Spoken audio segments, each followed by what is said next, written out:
The organ music swelled through St. Patrick's Cathedral like the voice of God himself. And I stood at the altar with my heart hammering against my ribs like a caged animal. 2,000 guests filled the pews, senators, tech moguls, hedge fund managers, and every media outlet with a press pass. They had all come to witness the wedding of the year. The wedding of Ryan Sterling, the boy from Brooklyn who built a tech empire from nothing. And Ella Vance, the woman who made it all possible. Relax. Man. My best man. Marcus. Whispered from my left. You look like you're about to face a firing squad. Not your bride. I tried to laugh. But the sound stuck in my throat. My hands were clammy. I wiped them on the custom Brioni suit that had cost more than most people's cars. Everything about today had to be perfect. Ella demanded perfection. Ella always demanded perfection. She's just late. I said. More to myself than to Marcus. She's always late. I glanced at the massive oak doors at the far end of the cathedral. They remained closed. The organist had been playing Pachelbel's canon for the past 12 minutes. And I could see the musicians starting to exchange nervous glances. The priest, Father O'Malley, kept dabbing his forehead with a handkerchief even though the cathedral was air-conditioned to freezing. Ryan, Marcus said, his voice dropping an octave. I need to tell you something. Something I've been holding back, not now. I cut him off. Whatever it is. It can wait until after I'm married. After we sign the papers. Ryan. Listen to me. Marcus grabbed my arm. His grip was iron. Marcus was a former Marine. And when he got serious, you knew to pay attention. I've been doing some digging. About the investors Ella brought in last quarter. The ones from overseas. The ones you never met face to face. Something's wrong. The money trails don't add up. I pulled my arm away. Marcus. For God's sake. We're in a church. There are 2,000 people waiting. Whatever you found. We'll deal with it tomorrow. Ella and I, we're about to become one. There's no more secrets between us. Marcus's jaw tightened. I could see him fighting with himself. The words dying on his lips. Finally. He just shook his head. You're a good man. Ryan. Too good. That's always been your problem. I didn't have time to process that. The cathedral doors were opening. The organ switched to Wagner's bridal chorus. And everyone rose to their feet. 2,000 people turned to look at the entrance. And I stood on my toes, trying to catch my first glimpse of my bride. She walked down the aisle on the arm of her uncle, Robert, a retired judge from Connecticut. The custom Vera Wang gown was a masterpiece of ivory silk and hand-stitched pearls. A dress that had been featured in Vogue's bridal issue. The train extended 8 feet behind her, carried by 4 flower girls in matching pink satin. Ella's platinum blonde hair was swept up in an elegant chignon. And the diamond tiara on her head was the one that had belonged to her grandmother. A socialite from the old money Newport families. She looked like a goddess descending from Mount Olympus. But something was wrong. I blinked. The music kept playing. But my brain refused to process what my eyes were seeing. Ella's arm was linked through her uncle's. Yes. But on her other side, walking just slightly behind her, was a man. A man I recognized. Liam Harper. Her ex-boyfriend. The struggling artist from Soho. The man she had spent 6 months crying over before we started dating. The man she had sworn she was completely over. I felt the blood drain from my face. My hands started to shake. The gasps from the crowd were like a wave. Starting at the front and washing all the way to the back. People were pointing. Whispers erupted like gunfire. What the hell? Marcus breathed beside me. Ella reached the front of the aisle. She stepped up to the altar. And Liam Harper followed her like a shadow. He was wearing a suit that didn't fit properly, clearly rented. Maybe borrowed. His hair was disheveled in that artsy, I don't care way that used to drive Ella crazy. Ella. I said, forcing my voice to stay steady. What is he doing here? She looked up at me. And in her eyes, I saw nothing. No love. No regret. No shame. Just emptiness. The same cold calculation she used during boardroom negotiations. The same clinical precision she applied to quarterly earnings reports. That's the question. Isn't it? Ryan. She said. Her voice carrying through the cathedral's perfect acoustics. Everyone could hear her. I realized with dawning horror that she had arranged for the sound system to amplify her microphone. What is he doing here? What am I doing here? The truth is, Ryan, I've been asking myself those questions for months. Ella, what are you talking about? We're about to be married. We're about to say our vows. No. The word was soft but absolute. We're not. The organ music stopped. Someone in the congregation screamed. A camera flash went off, one of the paparazzi who had managed to slip inside. I could hear the chaos starting to build. Like a storm gathering strength. Ella, I said again. Stepping closer to her. My heart was pounding so hard I thought it might burst through my chest. Whatever this is. We can talk about it. We can fix it. We can. She held up a hand. And I stopped. The gesture was so familiar. She had used it 1,000 times in meetings to silence an underling. To shut down a debate. To end a conversation she considered beneath her. There's nothing to fix. Ryan. The wedding is off. I'm not going to marry you. Why? The word exploded out of me. Louder than I intended. I didn't care anymore. 2,000 people were watching my life fall apart. What difference did my dignity make? Why? Ella. We built everything together. We planned this day for 2 years. I gave you everything. Everything. Did you? She tilted her head. That familiar gesture of condescension I had somehow never noticed before. Or did I give you everything? Let's be honest. Ryan. When we met, you were just a smart kid from Brooklyn with a few patents and no idea how to monetize them. I gave you my connections.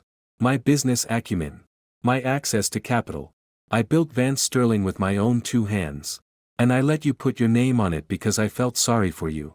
I staggered back as if she had slapped me. Marcus caught my arm. Steadying me. That's not true. I said. My voice cracking. We were partners. Equals. We built the company together. I did the R&D. I developed the algorithms. The quantum encryption protocol was my invention. The AI core was the AI core. Ella interrupted. That I'm going to license to our new international partners for a sum that would make your head spin. You think I could have done that if you'd been in the way? You think the board would have approved those deals if you'd still been sitting at the table? You planned this. The words fell out of my mouth like stones. This whole thing. The wedding. Everything. You planned to humiliate me in front of everyone. Oh. Don't be so dramatic. She rolled her eyes. The wedding was always going to happen. I just had to wait for the right moment. The new investors were nervous about you. You have principles. You have ethical boundaries. Do you know how destructive that is in business? Ryan. Do you know how many deals I had to scrap because you had a problem with the sourcing countries? With the labor practices? With the distribution channels? Those were illegal operations. Ella. We had due diligence, we had money. Ryan. We had potential.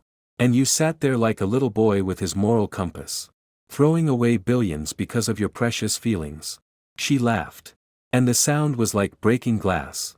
I found new partners who don't care about your feelings.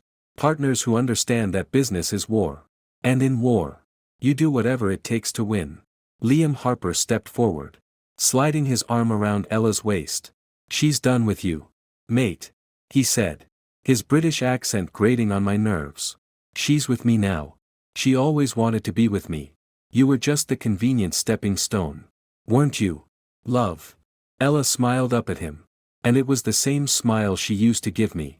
The same intimate warmth that I had believed was reserved for me alone. Liam and I have history. Ryan. Real history. You were just a chapter. She turned back to me. And her eyes were knives. And now that chapter is over. I'm going to walk out of this church with the man I actually love. I'm going to take full control of Vance Sterling. And I'm going to sue you for every penny you've ever made. Intellectual property theft. Breach of fiduciary duty. I'll tie you up in court for a decade. By the time I'm done. Ryan Sterling. You'll be back in that rat-infested Brooklyn apartment you crawled out of. The cathedral was complete chaos now. People were shouting. Some were crying. I saw my mother in the front row. Her face white as chalk. My father holding her steady. My sister, Sarah, was screaming at Ella. Calling her names I'd never heard my sister use. And through all the noise, through all the madness, I heard something else. A voice in my head. Clear as a bell. Asterisk, you're going to let her do this to you. Asterisk, no. No. I wasn't.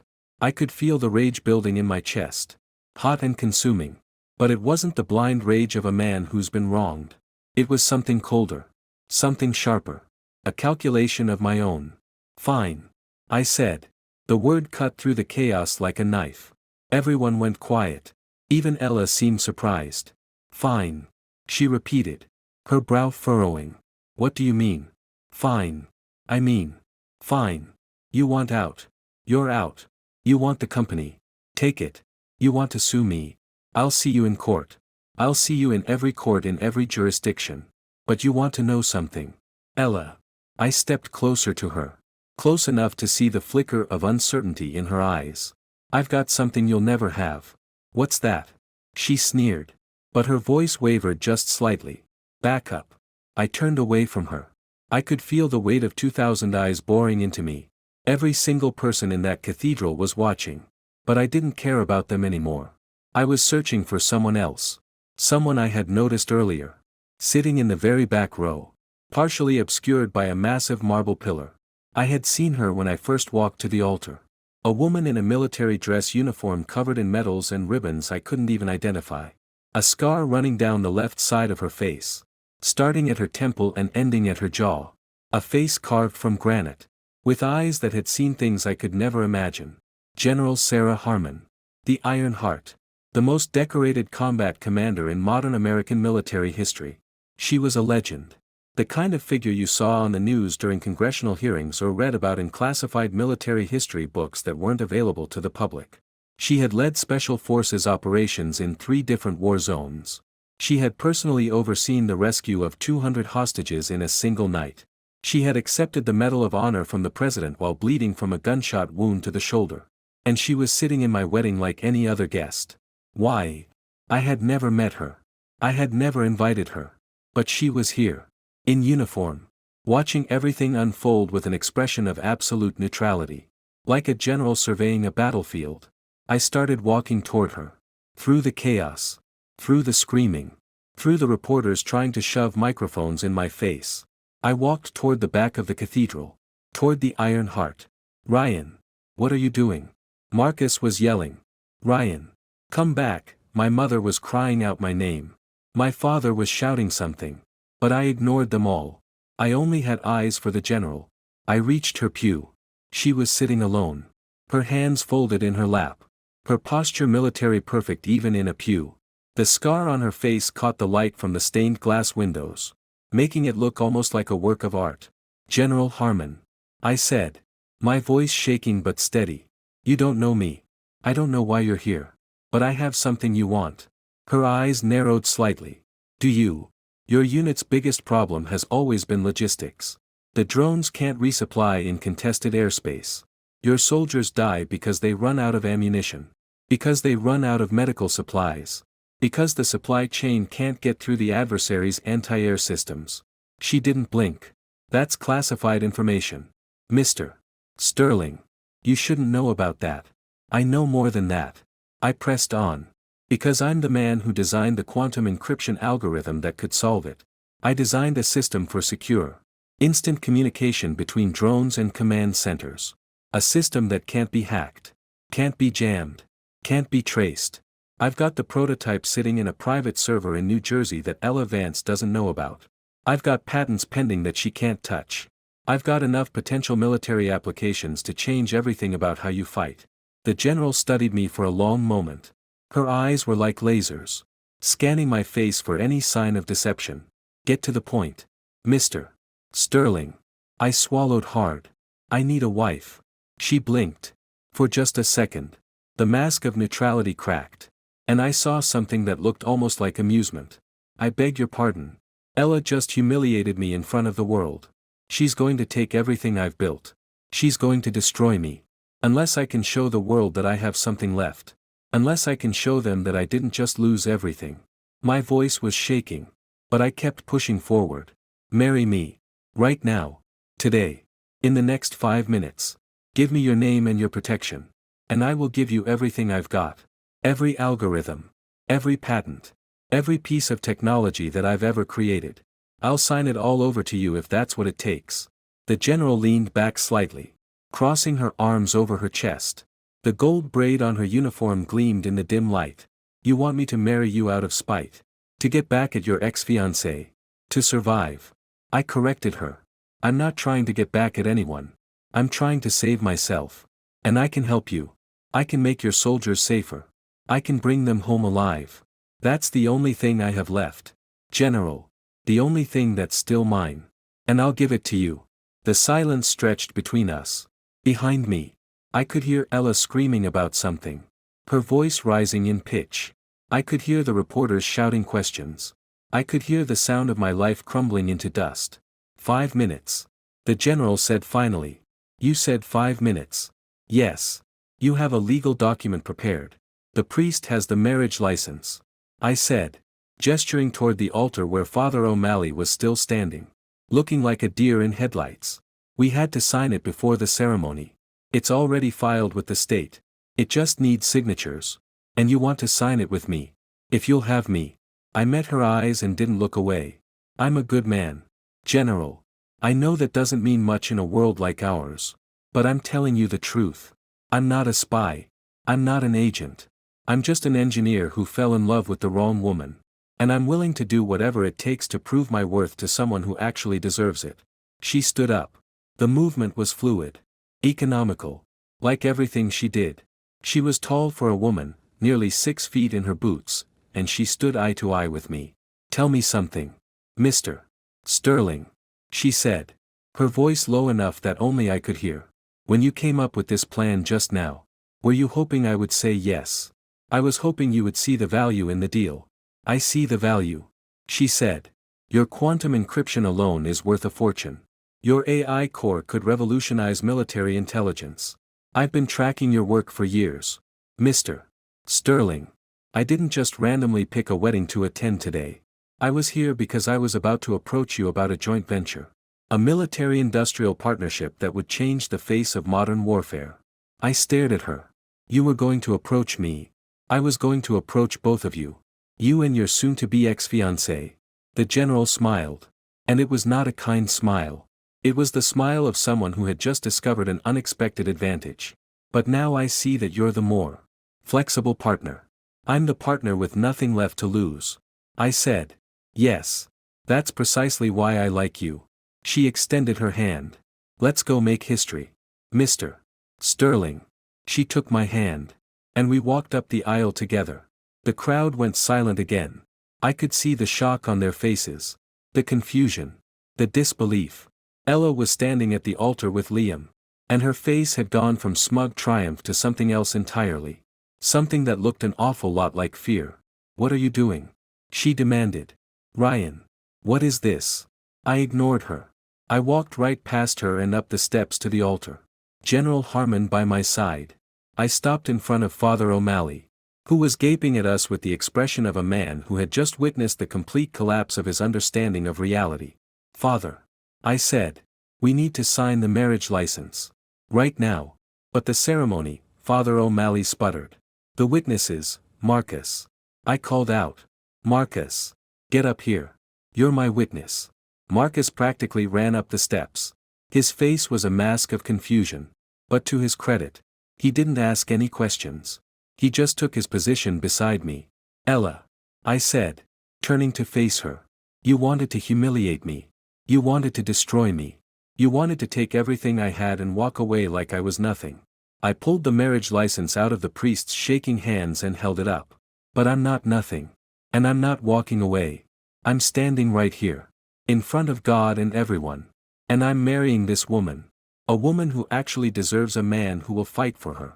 You can't do this. Ella was shrieking now. That's my wedding. That's my license. I paid for everything.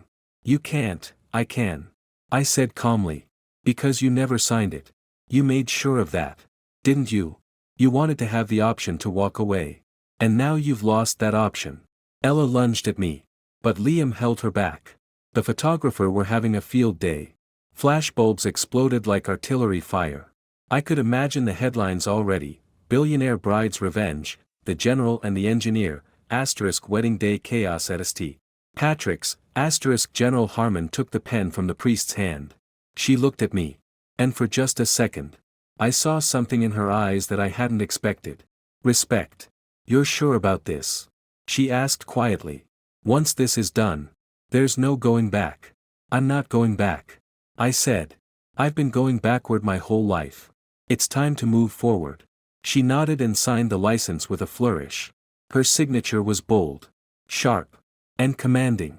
Then she handed me the pen. I signed my name. Ryan Thomas Sterling. When I was done, I looked at Marcus. Sign. I said. He took the pen without hesitation. You're crazy, he said as he signed. You're absolutely crazy. But I've followed you into worse than this. Welcome to the family. I said. That remains to be seen. The general turned to Father O'Malley. Is that it? Are we married? The vows. Father O'Malley was stammering.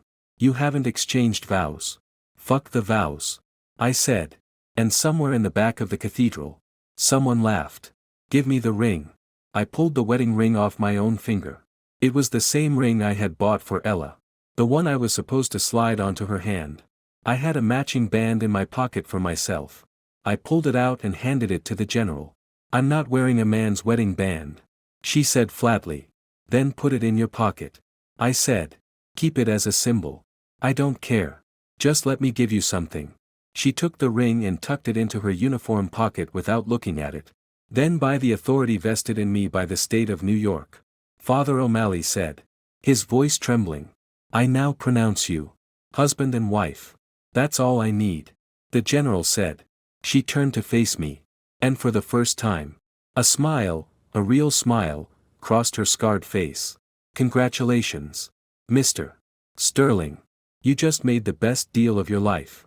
And in that moment, surrounded by the chaos of a ruined wedding, the screaming of my ex-fiancée, the flashing of 1,000 cameras, and the utter disbelief of 2,000 witnesses, I knew one thing for certain. The war had just begun. Ella Vance had shown her hand. She had revealed her true nature. She had thought she could destroy me. But instead, she had given me something priceless. She had given me a new partner. A new purpose. A new way to fight. And I was going to win. Even if it took the rest of my life. Even if it destroyed everything I had ever built. Even if it cost me my soul. I was going to win. Let's get out of here, I said to the general, before someone tries to arrest us. Agreed. She took my arm. And together, we walked down the steps of the altar and toward the back of the cathedral. The crowds parted for us like the Red Sea. People were shouting questions. But I ignored them. Marcus fell into step behind us, forming a human shield. Ryan. Ella's voice echoed after us. Ryan. You can't do this. I'll destroy you. I'll take everything you ever. Go ahead. I called back without turning around. Try. We reached the back of the cathedral. The massive oak doors swung open. And sunlight flooded in. I blinked. Momentarily blinded. But I didn't stop walking. I had just married a general. I had just made an enemy of my ex-fiancée. And somewhere, in the back of my mind, a plan was starting to form. A plan that would bring down everything Ella Vance had ever built. But that was for another day. For now, I just needed to get out of this cathedral alive. And as the doors closed behind us, I heard the sound of my future beginning. The black SUV screamed through the streets of Manhattan like a bullet. Its sirens clearing a path through the afternoon traffic that would have taken us 3 hours in normal conditions. I sat in the back seat, my hands still shaking, my mind still reeling from everything that had just happened. General Harmon sat beside me, her posture perfect, her face an unreadable mask. Marcus was in the front passenger seat, his phone pressed to his ear as he barked orders to someone on the other end. No. I don't care what the protocol says. We need full blackout on his digital footprint. Everything. Social media. Bank records. Credit cards. Everything. If the press finds out where he is, we're all dead. The press isn't going to find us. The general said calmly. We're not staying in the city. I turned to look at her. Where are we going? The Pentagon. Washington. I blinked. We're going to Washington. But we just got married. Shouldn't we be celebrating? She raised an eyebrow. Mr. Sterling. I don't know what you think marriage is. But in my line of work, it's usually the beginning of a very long and complicated logistical operation. We have work to do. Work. I repeated. You mean the encryption system?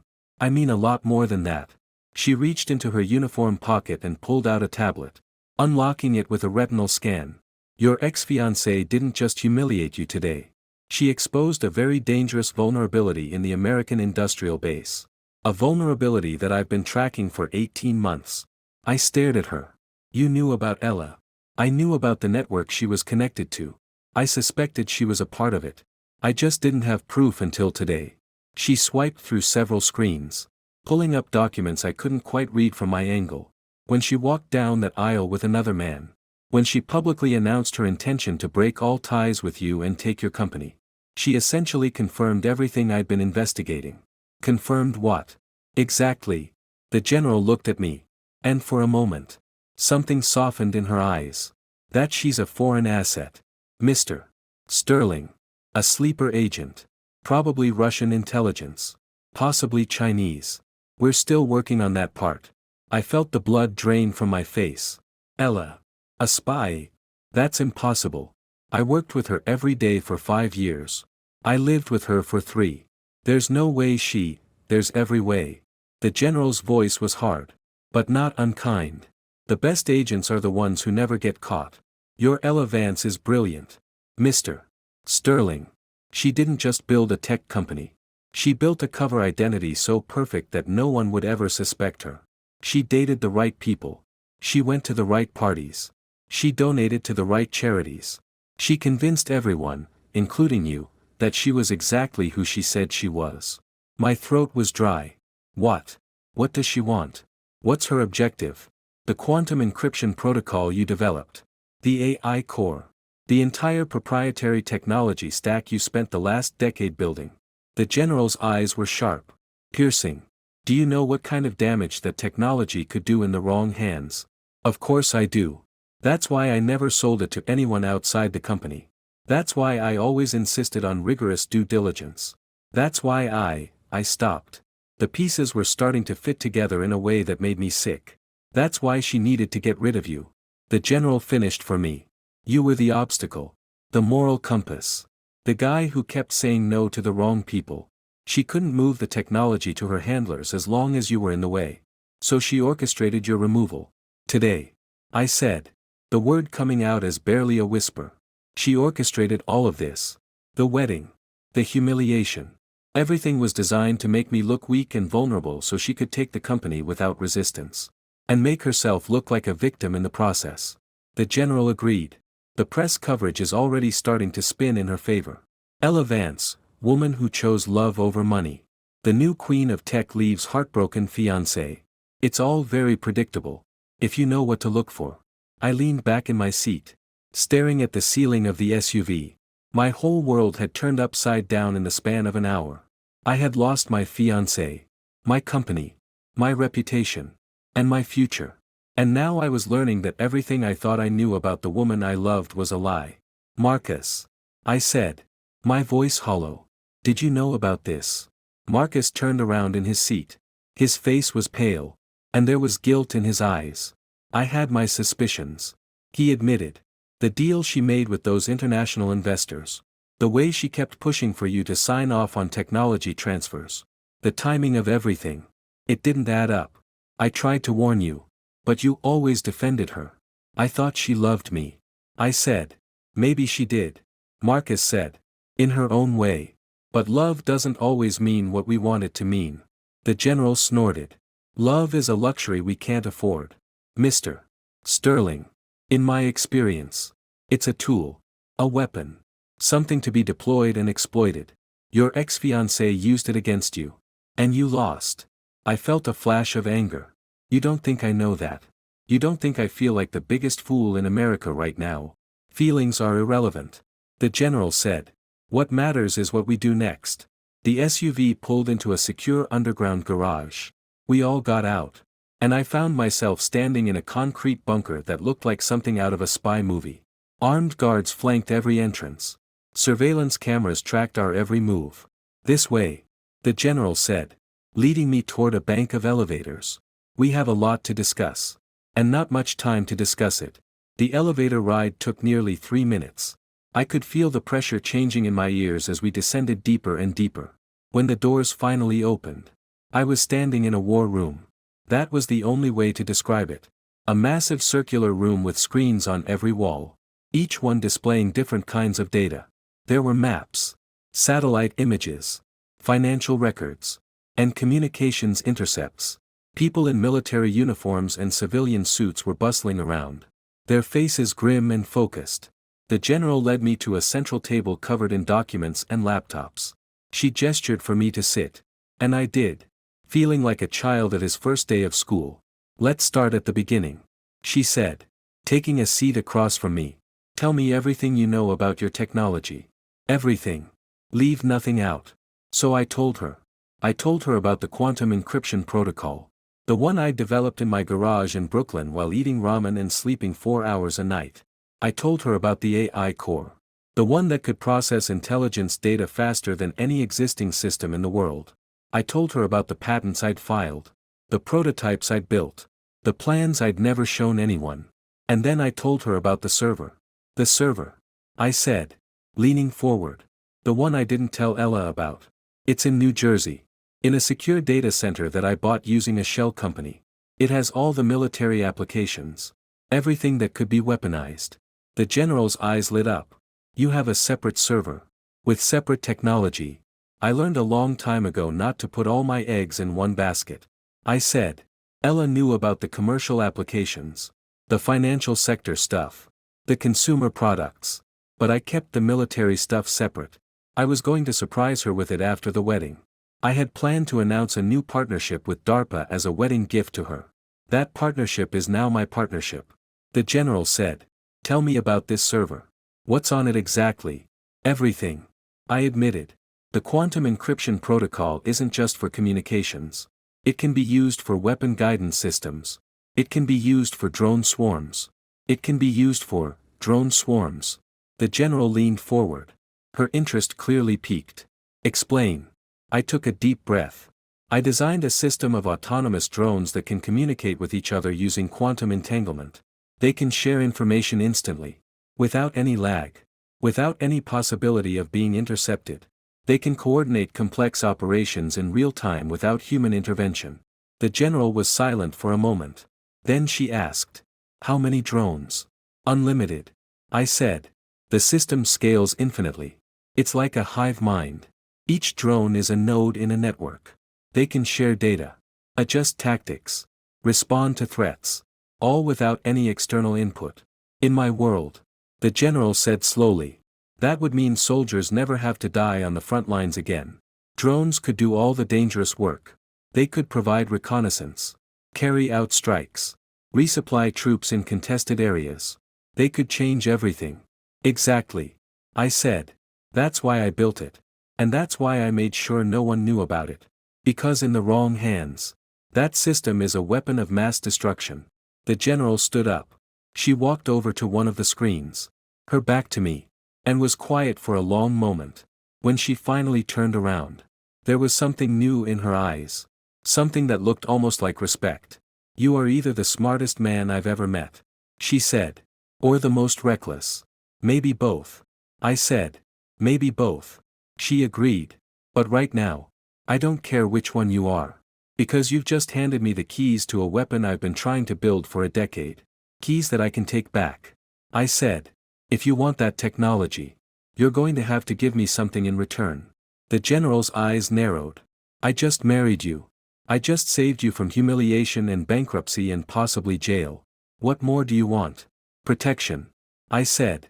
Full immunity from any legal action Ella Vance might take against me. A guarantee that I won't lose my personal assets. And a seat at the table. I want to be part of whatever operation you're running against her network. I want to help destroy everything she's built. The general studied me for a long moment. Then she laughed. It was a sharp, bark-like laugh. Nothing like the pleasant sound I might have expected from a woman at her wedding. You want revenge, she said. You want to see your ex-fiancé brought to justice. That's what this is really about. Partially, I admitted. But mostly. I want to make sure that the technology one spent my life building doesn't end up in the hands of people who would use it to destroy this country. I loved Ella. I trusted her. And she betrayed that trust in the worst possible way. But I'm not doing this for revenge. I'm doing this to make things right. The general nodded slowly. Good answer. She said. And I accept your terms. Full immunity. Asset protection. A seat at the table. But you're going to have to work for it. Mr. Sterling. This isn't a playground. This is a war zone. I'm ready. I said. You're not. She said bluntly. But you will be. I'll make sure of it. She walked over to another table and picked up a binder. She tossed it in front of me. The word Van Sterling was stamped on the front in red letters. Read this. She said. It's everything we know about your company. The shareholders. The board members. The key employees. The international partners. We've been building this file for over a year. I opened the binder and started reading. The first page listed the board members. There were names I recognized and names I didn't. But one name in particular caught my eye. Liam Harper. I said. Looking up. He's on the board. Not officially. The general said. But he's the boyfriend. He's also the middleman. He's the one who connects Ella with her foreign handlers. He's not just an artist. Mr. Sterling. He's a courier. An enabler. He's been working with her for years. I felt sick. So the whole relationship was a cover.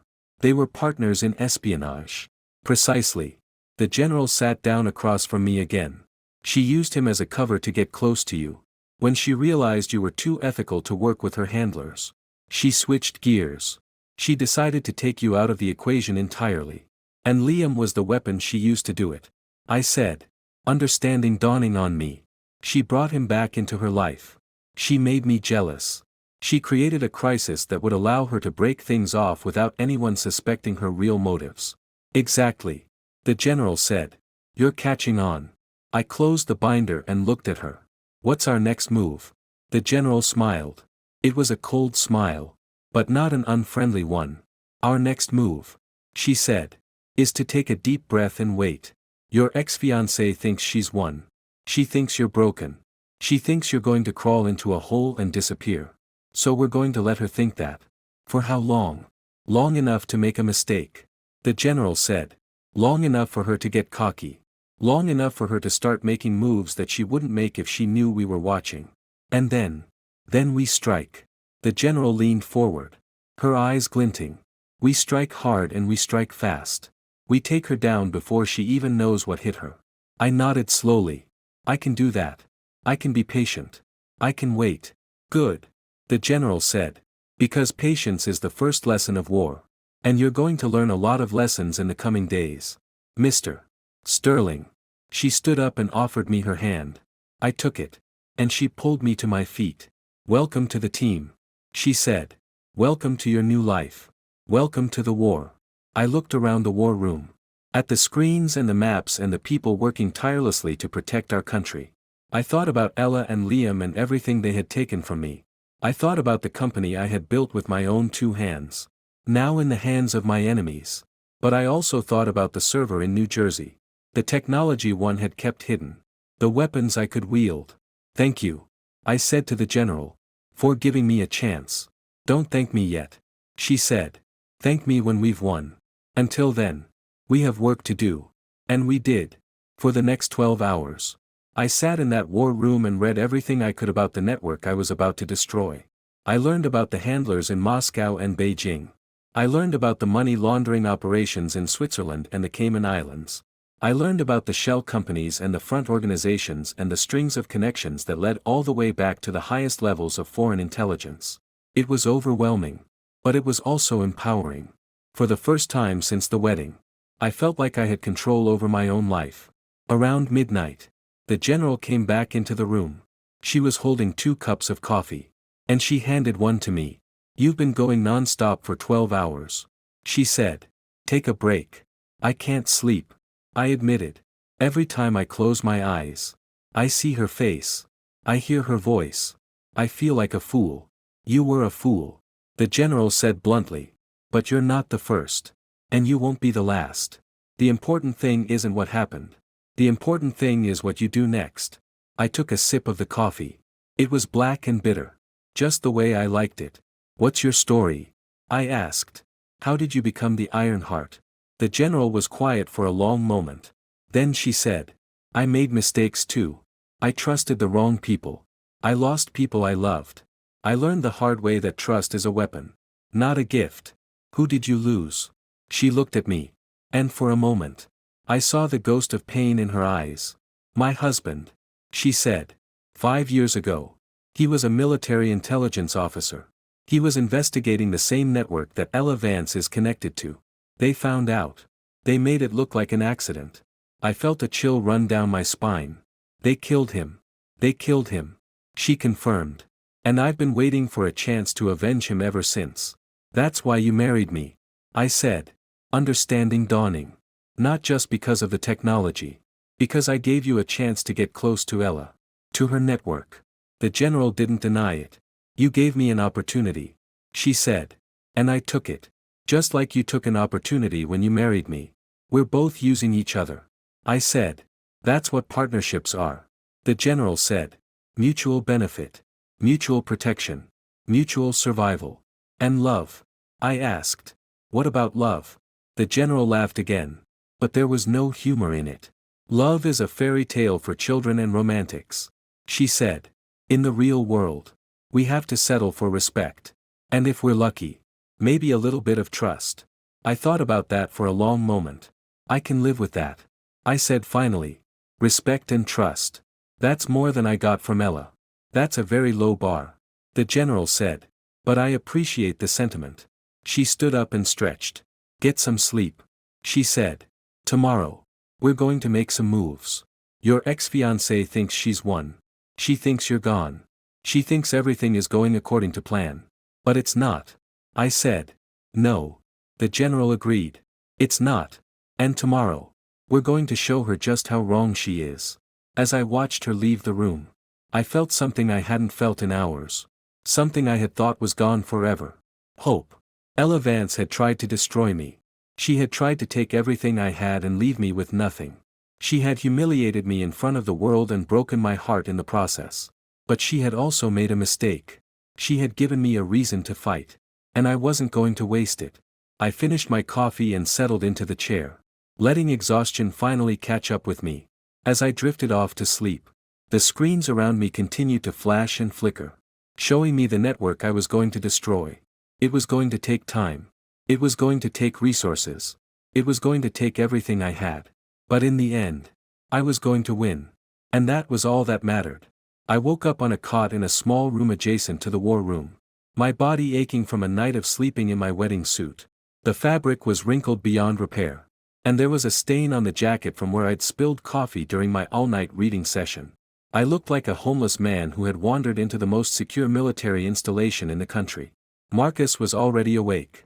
Sitting at a small table with a tablet in his hands. He looked up when I stirred. Morning. Sleeping Beauty. He said. You snore.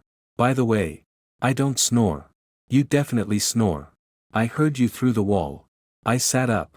Rubbing my eyes. What time is it? 7:30 in the morning. You've been out for about 6 hours. He tossed me a fresh set of clothes. The general sent these over.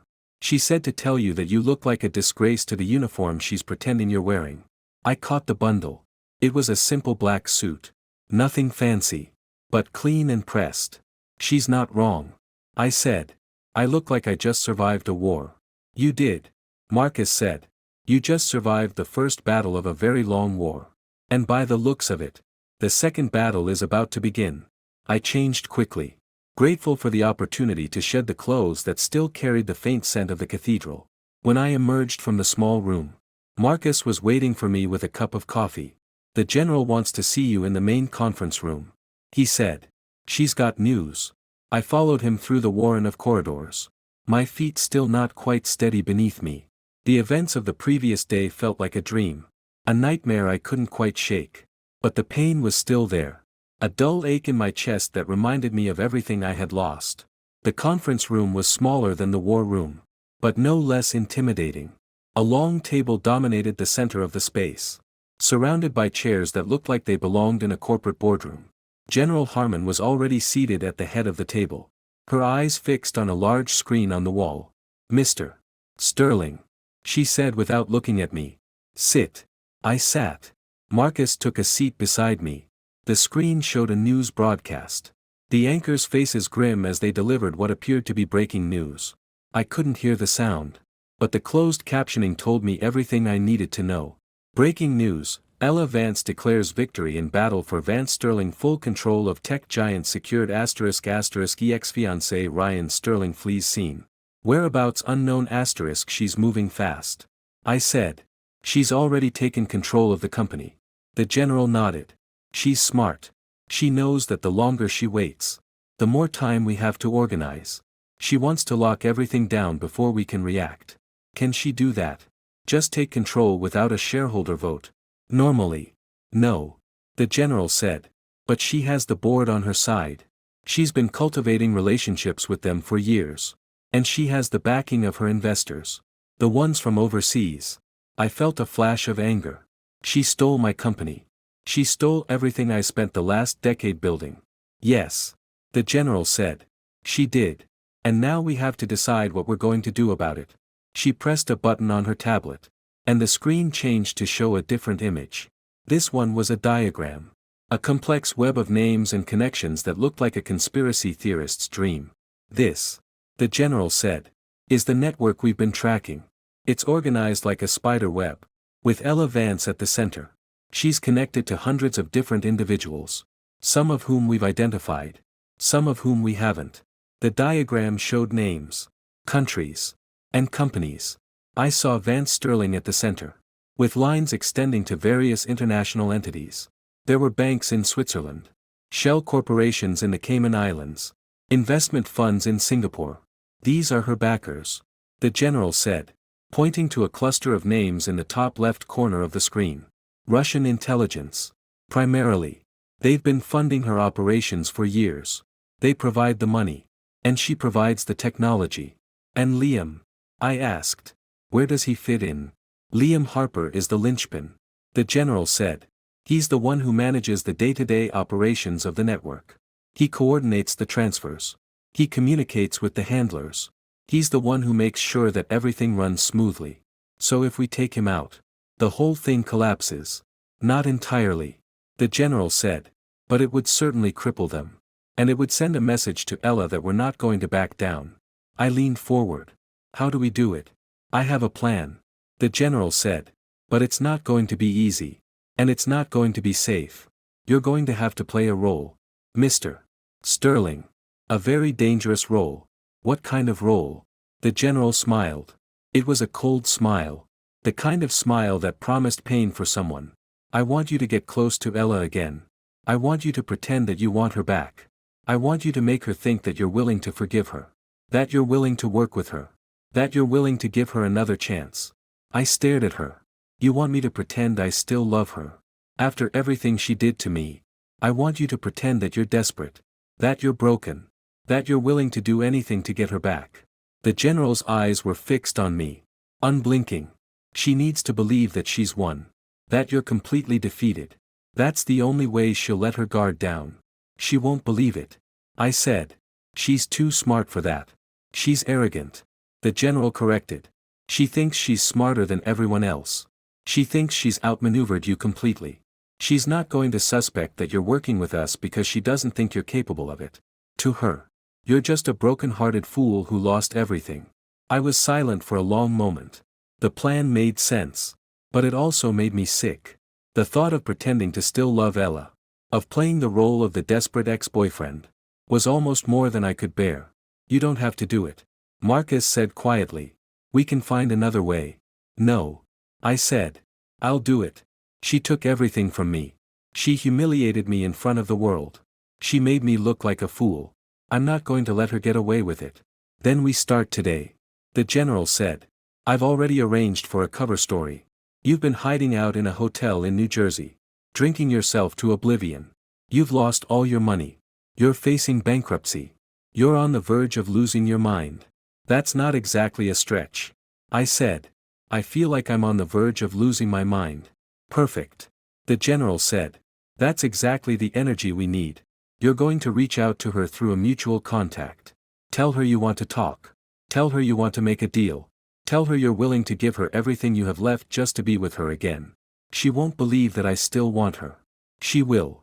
The general said. She believes that men are weak. She believes that love makes people stupid. She believes that you're exactly the kind of fool who would throw everything away for a chance to get her back. And when I get in front of her, what do I do then? Then you plant a bug. The general said. A device we've developed that can't be detected by any known scanning system. It's small enough to fit on the back of your collar. You get close to her. You get her talking. And you let us listen. For how long? As long as it takes. The general said. We need evidence of her connections to the foreign network. We need proof that she's a spy. We need enough evidence to take her down permanently. I nodded slowly. Okay. Let's do it. The general smiled. Good. I'll make the arrangements. 4 hours later. I was in a penthouse suite at the Waldorf Astoria in New York City, wearing a rumpled suit and nursing a bottle of whiskey that was mostly water. The room had been staged to look like I was in the midst of a complete breakdown. Empty bottles littered the floor. Clothes were strewn across the furniture. The curtains were drawn. And the lights were dim. The general's voice crackled in my ear through a tiny earpiece that was virtually invisible. You're live in 3 minutes. Ella is on her way. Remember. You're broken. You're desperate. You're willing to do anything to get her back. I know. I said. I've been practicing. Don't overact. The general warned. She's going to be suspicious. Just be natural. Be the broken version of yourself. The doorbell rang. I took a deep breath, squared my shoulders, and walked to the door. I opened it. Ella stood in the hallway, looking as beautiful as ever. She was wearing a business suit, charcoal gray, with a silk blouse underneath. Her hair was pulled back in a severe ponytail, and her eyes were sharp and calculating. Ryan, she said. You look terrible. I feel terrible. I said. Come in. She stepped inside, her eyes scanning the room with obvious disdain. I could see her cataloging the evidence of my supposed breakdown, the bottles, the clothes, the general disarray. You wanted to talk, she said, turning to face me. So talk. I took a breath. I want you back. Ella. I know that sounds crazy. I know that after everything that happened yesterday, I shouldn't want anything to do with you. But I can't help it. I love you. Ella's eyes widened slightly. She hadn't expected that. You love me. After I humiliated you in front of everyone. After I took your company. I don't care about the company. I said. My voice cracking. I never cared about the company. I cared about you. I built all of that for you. For us. And now you've taken it away. And I don't know what to do with myself. You're pathetic. Ella said. But there was a flicker of something in her eyes. Pleasure. Maybe. Satisfaction that she had broken me so completely. I know. I said. I know I'm pathetic. I know I'm weak. But I can't help it. I need you. Ella. I need you in my life. I'll do anything. I'll give you anything. Just please. Give me another chance. Ella studied me for a long moment. I could see the wheels turning in her head. The calculations she was making. She was trying to decide if I was genuine or if this was some kind of trap. Anything. She said finally. Anything. I confirmed. I've got nothing left. The company is yours. My reputation is destroyed. My savings are gone. I've got nothing except my love for you. Ella smiled. It was a cruel smile. The smile of a woman who had just won a game she hadn't even realized was still being played. Then prove it. She said. Prove that you're willing to do anything for me. How? Come work for me. She said. Come back to Van Sterling. Be my assistant. My personal assistant. You'll fetch coffee. You'll make copies. You'll do whatever I tell you to do. That's the only way I'll even consider taking you back. It was the most humiliating thing she could have possibly asked for. And she knew it. She was testing me. Trying to see if I would actually go through with it. Yes. I said without hesitation. I'll do it. I'll do whatever you want. Ella laughed. You really are pathetic. Aren't you? You know that. I never realized how weak you were until yesterday. You were always so strong. So confident. So sure of yourself. But really. You were just a little boy pretending to be a man. I'm not pretending anymore. I said. I'm just a man who wants the woman he loves. Is that so wrong? Ella stepped closer to me. She reached up and touched my cheek. Her fingers cold against my skin. No. She said softly. It's not wrong. It's just stupid. But stupid is what I need right now. The bug was planted. I had done it. When she touched my cheek, I had leaned into her. And the tiny device had transferred from my collar to the back of hers. It was done. Get some sleep. Ryan. Ella said. Stepping back. You look like you need it. And tomorrow. You start your new job. Be at the office at 8 o'clock. Don't be late. She walked to the door and paused. Looking back at me one last time. And Ryan. Don't get your hopes up. I'm never taking you back. I'm just going to use you until you're completely useless. And then I'm going to throw you away. I know. I said. But I'll take whatever I can get. Ella left. And I stood in the middle of the ruined room. My heart pounding in my chest. The general's voice crackled in my ear. Great job. Sterling. She said. She bought it completely. The bug is active. We're getting everything. Is that what you think a good job looks like? I asked. Because I feel like I just sold my soul to the devil. Selling your soul is overrated. The general said. It's much better to sell the devil's soul to someone else. And that's exactly what we're going to do. I walked over to the window and pulled back the curtain. Looking out at the city below. Somewhere out there. Ella was celebrating her victory. She thought she had won. She thought she had broken me completely.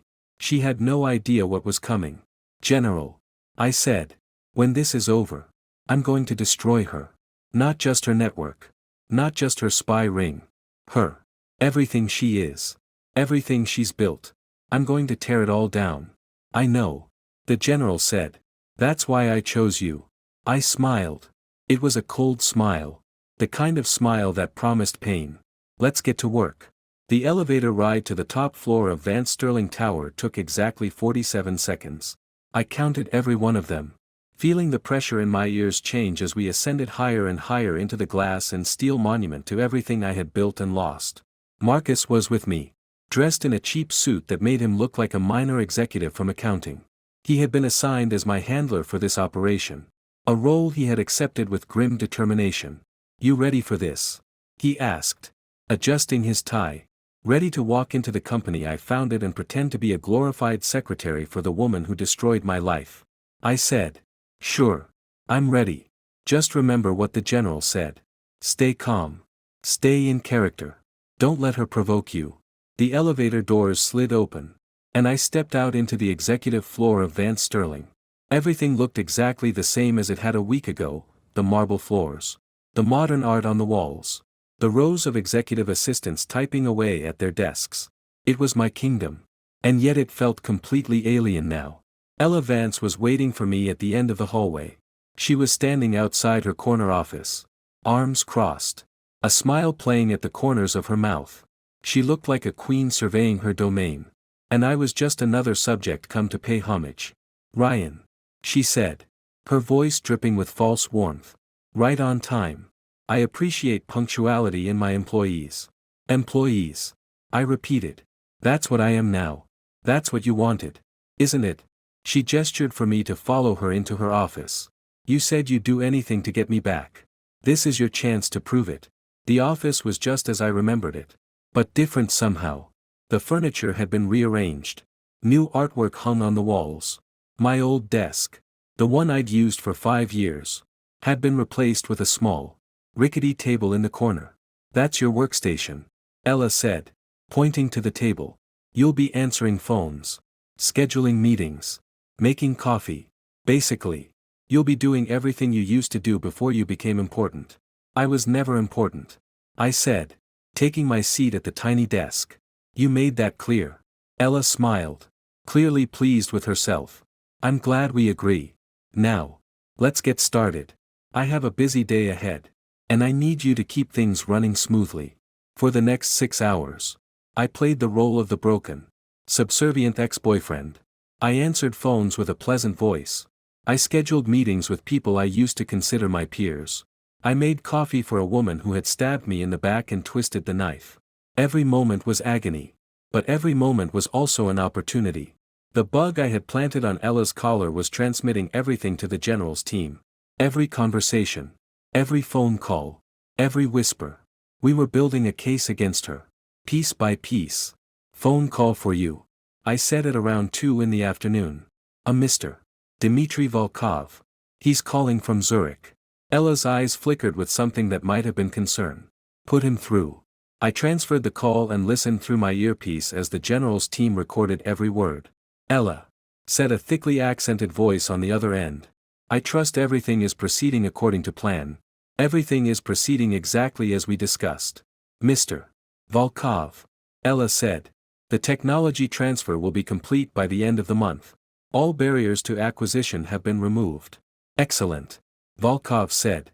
Our partners will be very pleased. And what of the American? The one you married? Ryan Sterling is no longer a concern. Ella said. He's sitting in my office right now. Fetching my coffee like the good little boy he always was. He's completely broken. He's not a threat to anyone. Are you certain? He seemed like a resourceful man. I'm certain. Ella said. He's pathetic. He still loves me. He would do anything to get me back. He's exactly where I want him. Very well. Volkov said. We will proceed with the next phase. I'll be in touch. The call ended. And I felt a cold anger building in my chest. She had used my love for her as a weapon. And she was still using it. She was telling her handlers that I was weak. That I was broken.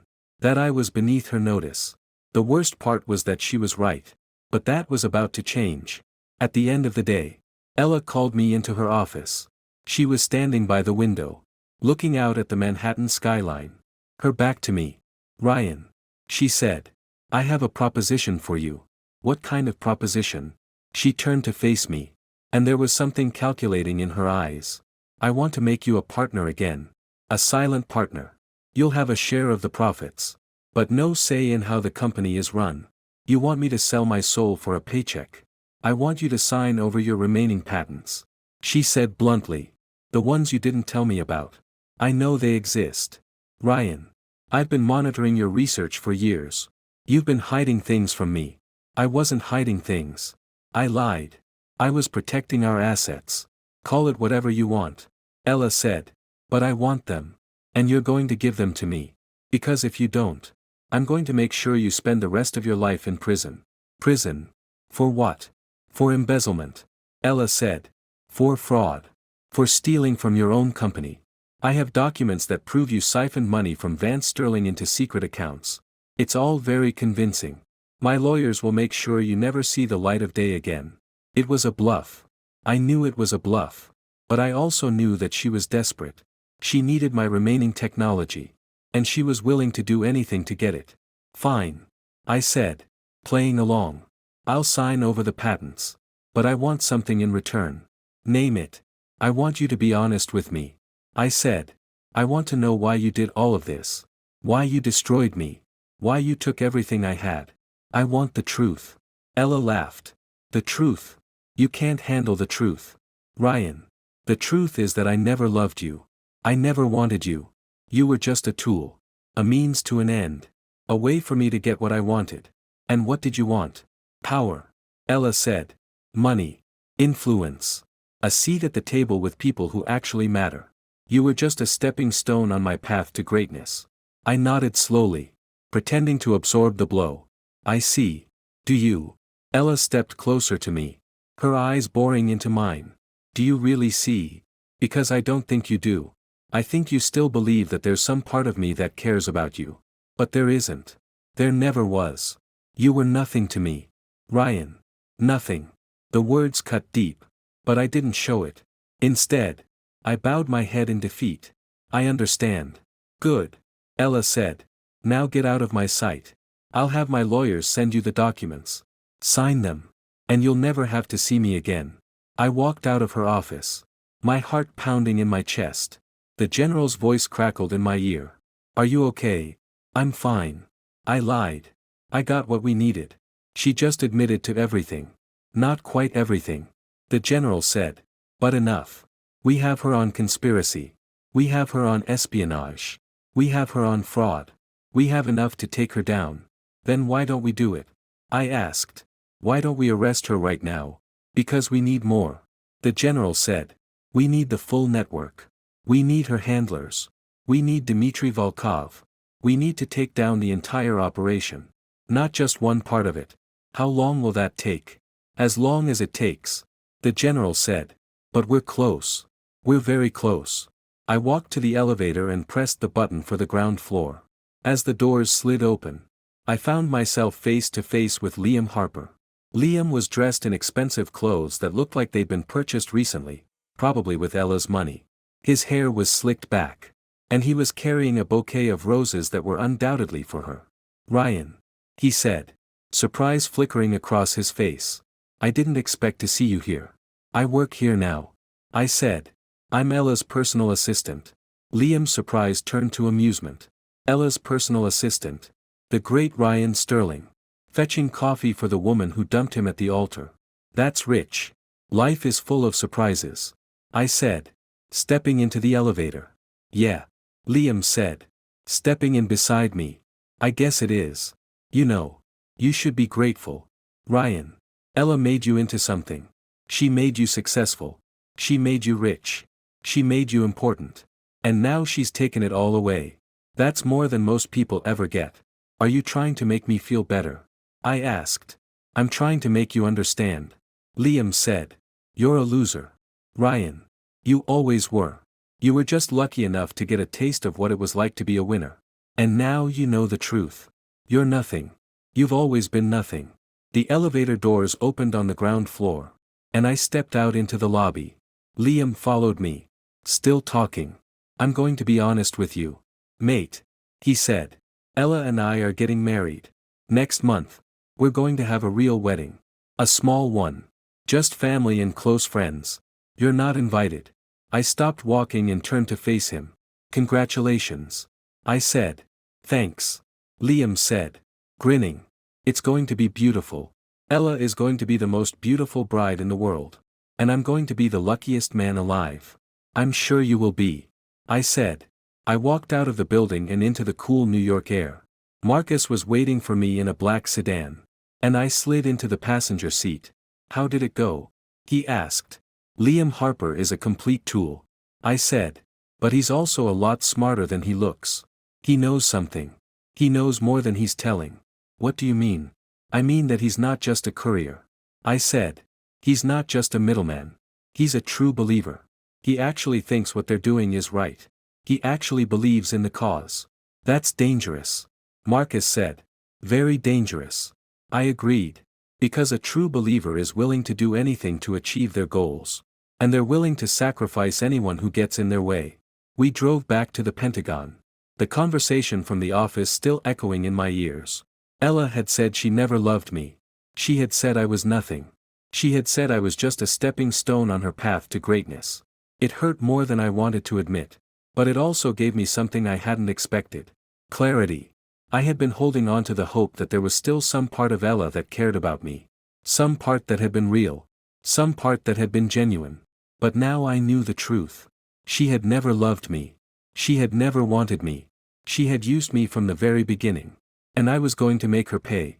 General Harmon was waiting for us in the war room when we arrived. She looked up from her tablet. A grim smile on her face. I heard about your conversation with Ella. She said. And with Liam Harper. You did good work today. Sterling. I felt like I was going to throw up the entire time. I admitted.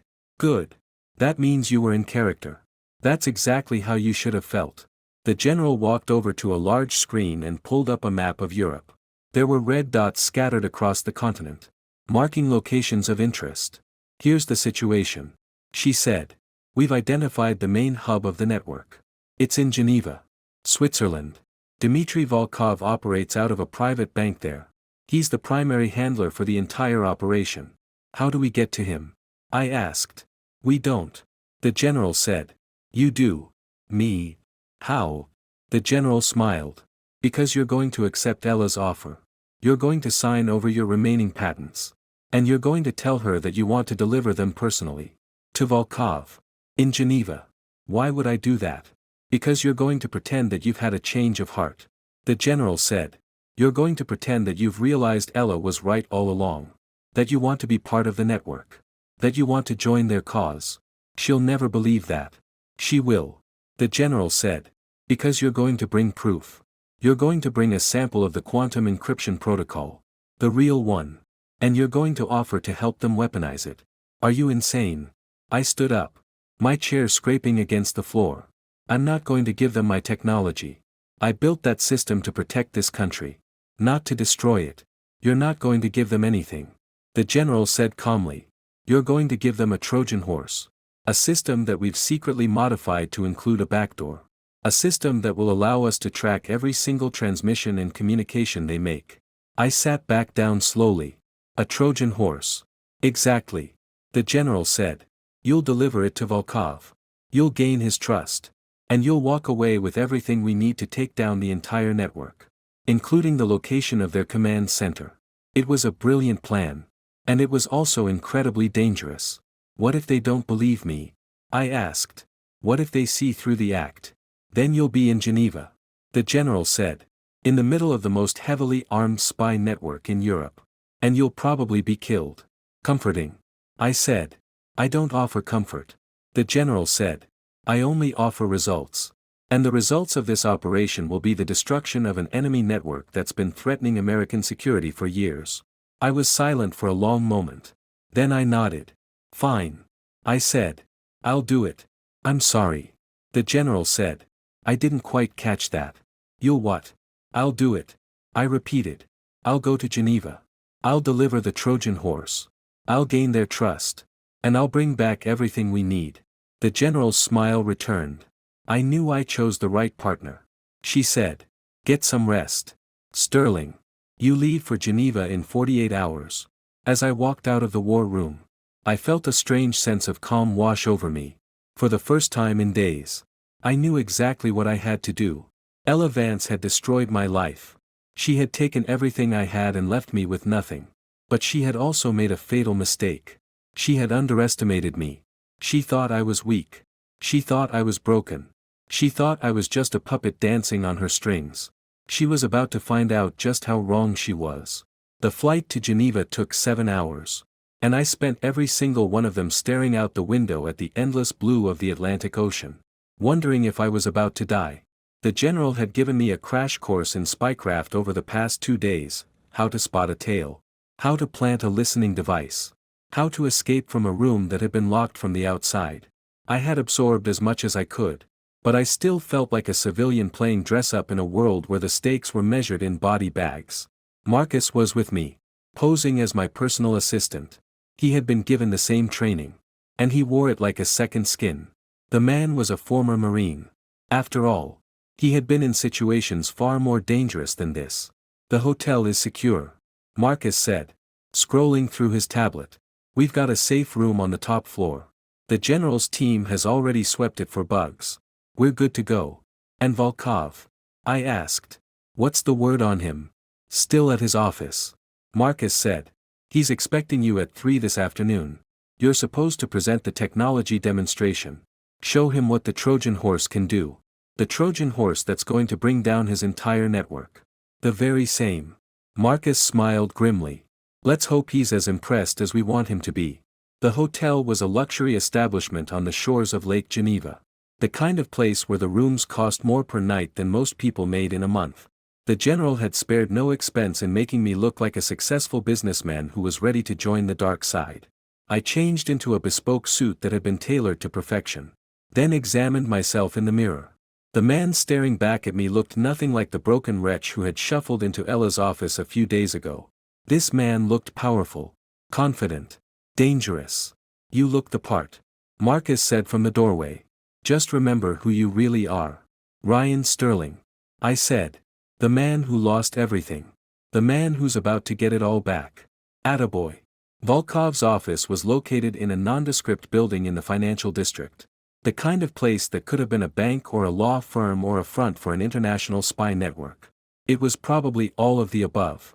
The receptionist was a young woman with sharp features and a polite smile. She directed me to a private elevator that required a retinal scan and a voice print to operate. I had been expecting something like this. But it still made my heart race. Mr. Volkov will see you now, she said, gesturing toward the open elevator doors. I stepped inside. And the doors slid shut behind me. The elevator ascended slowly. And I used the time to calm my nerves. Asterisk, you're a businessman, I told myself. Asterisk, you're here to make a deal.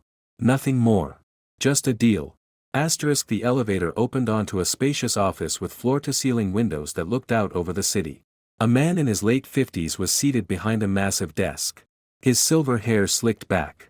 His eyes sharp and appraising. Mr. Sterling, he said, rising to greet me. I've heard so much about you. I wish I could say the same, I replied, shaking his hand. But Ella never mentioned you. Of course she didn't. She's very careful about who she discusses business with.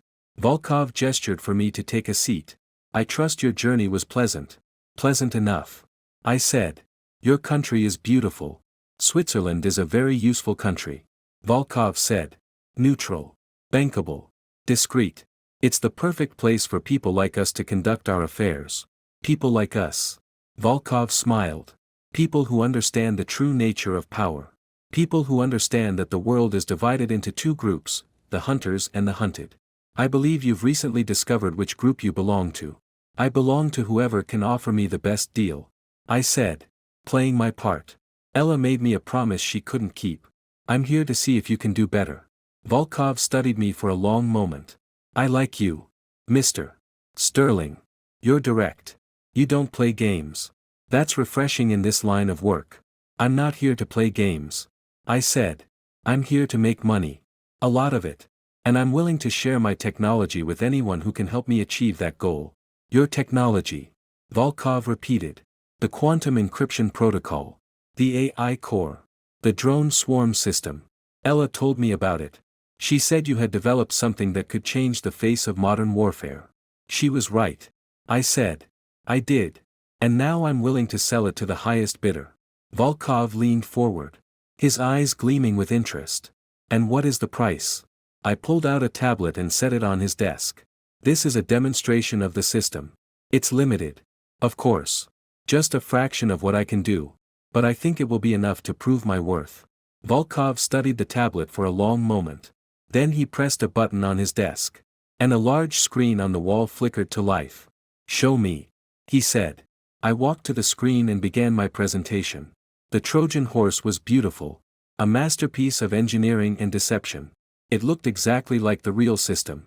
And it performed exactly like the real system in every way except one. It was programmed to transmit everything to the general's team. Every signal. Every command. Every piece of data that passed through it. This is the command interface, I said, pointing to the screen. You can control the drones remotely. Or you can let them operate autonomously. The system is designed to be completely intuitive. Anyone with basic training can use it. How many drones can it control? Unlimited, I said. The system scales infinitely. You could have a swarm of 1,000 drones. 10,000. 1,000,000. They would all communicate with each other instantly. Sharing data and coordinating operations without any human intervention. Volkov was silent for a long moment. Then he said, "This is remarkable, Mr. Sterling. This is truly remarkable. I'm glad you think so," I said. "Because I have something even better to show you." I pulled up a second screen. This one showing a complex algorithm that I had designed specifically for the demonstration. This is the AI core, I said. It's the brain of the operation.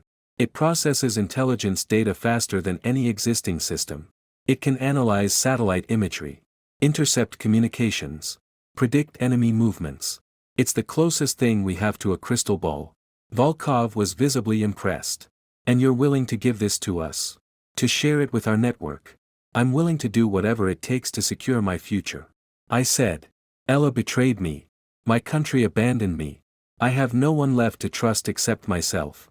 And I've decided that I need to align myself with people who can actually help me achieve my goals. People like us. People like you. I confirmed. Powerful people. Connected people. People who understand that the rules are made to be broken. Volkov stood up and walked to the window, staring out at the city below. You have no idea what you're asking for, Mr. Sterling. You're asking to be part of something that is far bigger than you can possibly imagine. I'm a fast learner. I said. Volkov turned to face me. Very well. He said. I'll make you an offer. You give us access to your complete technology stack. All of it. The encryption. The AI. The drone system. Everything. And in return, we'll give you a seat at the table. You'll be a partner in our organization. You'll have wealth, power, influence. Everything you've ever wanted. I pretended to consider the offer. And what about Ella? What happens to her? Ella is a cog in the machine. Volkov said dismissively. She's useful. But she's replaceable. You, on the other hand, have skills that are truly unique. Skills that we can use. Skills that we need. I want her gone. I said. I want her out of the picture. I want her to suffer the way I suffered. Volkov smiled. I think that can be arranged. He extended his hand. And I shook it. Welcome to the organization. Mr. Sterling. He said. This is the beginning of a beautiful partnership. But as I left his office, I knew the truth. The beginning of a beautiful partnership was also the beginning of the end. For Volkov. For Ella. For the entire network. The Trojan horse was in place. And the countdown had begun. Back at the hotel, Marcus was waiting for me with a bottle of champagne and a grim smile. How did it go? He bought it. I said. Hook, line, and sinker. He thinks I'm a traitor to my country. He thinks I'm going to sell him everything. But you're not. No. I said, pouring myself a glass. I'm going to destroy him. I'm going to destroy all of them. The general's voice crackled in my ear. Good work. Sterling. The Trojan horse is active. We're getting everything. Every signal. Every transmission. Every data packet. We have them. When do we move? Soon. The general said. Very soon. But first, we need one more piece of the puzzle. We need the location of their command center. The one Volkov mentioned. The one where they're planning their next operation. Can you get it from the Trojan horse? I can get a lot. The general said. But not that. That's going to require a different approach. What kind of approach? You're going to have to ask him. The general said. You're going to have to ask Volkov directly where the command center is. And you're going to have to make it sound like you're asking for the right reasons. Like what? Like I want to visit it. Like I want to see the operation in action. Exactly. The general said. Tell him you want to see how everything works. Tell him you want to meet the people who will be using your technology. Tell him you want to make sure your invention is in good hands. He'll never agree to that. I said. He's too careful. Too paranoid. He'll agree. The general said. Because he's also greedy. He wants your technology. He wants your cooperation. He'll do whatever it takes to keep you on his side. Even if it means revealing the location of his command center. Especially if it means revealing the location of his command center. The general said. He'll use it as a way to show you how powerful he is. He'll want to impress you. He'll want to make sure you're fully committed. I was silent for a long moment. Then I nodded. Fine. I said. I'll call him tomorrow. I'll ask for the tour. Good boy. The general said. Get some rest. You have a big day ahead of you. I hung up and walked to the window. Staring out at the lights of Geneva. Somewhere out there. Dmitry Volkov was sleeping soundly. Dreaming of the power he was about to acquire. He had no idea what was coming. Neither did Ella. Neither did anyone. But soon. They were all going to find out exactly who Ryan Sterling really was. And they were going to regret ever crossing him. The call to Volkov the next morning went exactly as the general had predicted. He was delighted that I wanted to see the command center. He took it as a sign of my commitment. Proof that I was ready to fully immerse myself in the organization. I'm so glad you asked. Ryan. He said. His voice warm with false camaraderie. I was going to suggest it myself. We have a facility in the Alps. Very secure. Very state-of-the-art. It's where we coordinate all of our operations. I'd love to see it. I said. Forcing enthusiasm into my voice. I want to understand how everything fits together. I want to meet the people who will be using my technology. Of course. Of course. I'll arrange transportation. A private helicopter will pick you up in 2 hours. We'll fly to the facility together. Together. Certainly. I want to be there when you see it for the first time. It's quite impressive. If I do say so myself. The helicopter ride took 45 minutes. Flying over snow-capped peaks and deep valleys that looked like they belonged on a postcard. Volkov sat across from me, his silver hair blowing slightly in the wind from the open door. We've been operating this facility for nearly a decade. He said. It's completely self-sufficient. Generators. Water purification. Food supplies. We could survive for months without any outside contact. Impressive. I said. How many people work here? Several hundred. Scientists. Engineers. Security personnel. Intelligence analysts. The best minds from all over the world. They've come together to achieve a common goal. And what goal is that? Volkov smiled. A world where power is concentrated in the hands of those who deserve it. A world where the old rules no longer apply. A world where we are the ones who decide what happens next. Sounds like a nice world. It's the world we're going to build. Ryan. And you're going to help us build it. The helicopter landed on a helipad that was carved into the side of a mountain. A massive steel door slid open, revealing a tunnel that led deep into the earth. Volkov led me inside. And I felt the temperature drop as we entered the facility. The command center was breathtaking in its scope. A massive circular room with screens on every wall. Each one displaying different kinds of intelligence data. There were maps of the world. Satellite images. Communications intercepts. Financial records. It was like the war room at the Pentagon. But more advanced. More efficient. Welcome to the heart of our operation.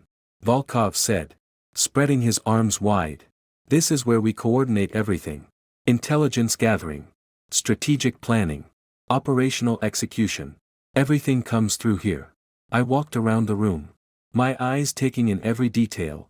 I could feel the general's team listening through my earpiece. Recording everything.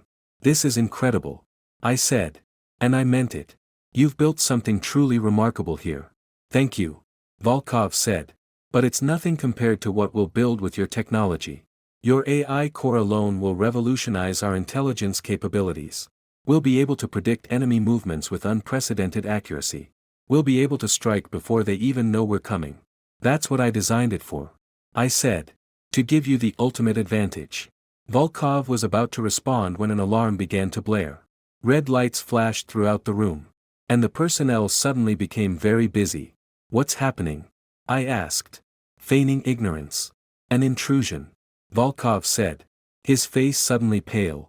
Someone has breached our security systems. Someone is trying to access our databases. The general's voice crackled in my ear. It's us. Sterling. We're in. We've got everything. The command center. The personnel database. The operational plans. We've got it all. I smiled. Ryan. Volkov said, turning to look at me. What is this? What have you done? I've done what I should have done a long time ago. I said. I've taken back my life.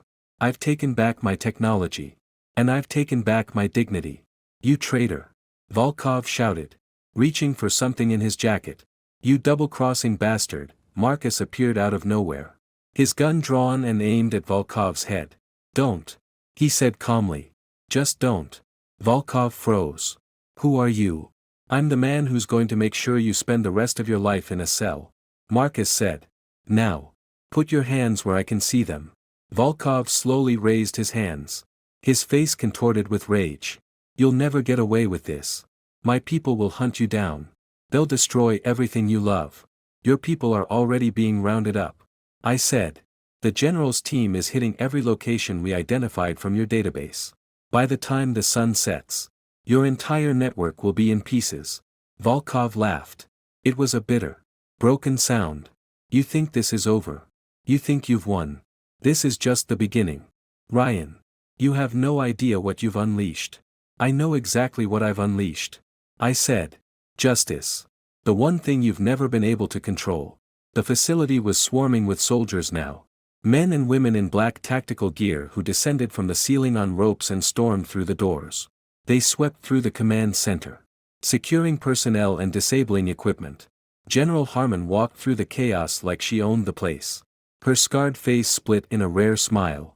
Beautiful, she said, surveying the room. Absolutely beautiful. I've been trying to find this place for 3 years.